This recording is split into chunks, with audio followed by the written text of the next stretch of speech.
Des frappes américaines meurtrières, mais très rentables pour certains.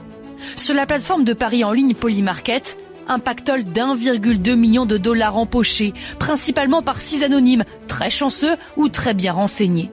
Ils avaient misé sur une attaque en Iran, précisément le 28 février. Certains avaient créé leur compte la veille au soir à 22h. Le profil du principal gagnant intrigue. Son nom, Maga Maïman. Il a parié 87 000 dollars sur une guerre en Iran, exactement 71 minutes avant la première frappe. Jackpot de 515 000 dollars. La polémique enfle. D'autant plus que le propre fils de Donald Trump Jr., est l'un des conseillers stratégiques de Polymarket et a investi dans l'entreprise.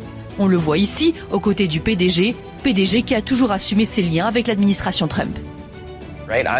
Je suis un jeune entrepreneur. Si j'ai des gens qui croient dans ce que je fais, qui comprennent comment marche la politique et peuvent me guider, m'apprendre, il n'y a rien de mal là-dedans.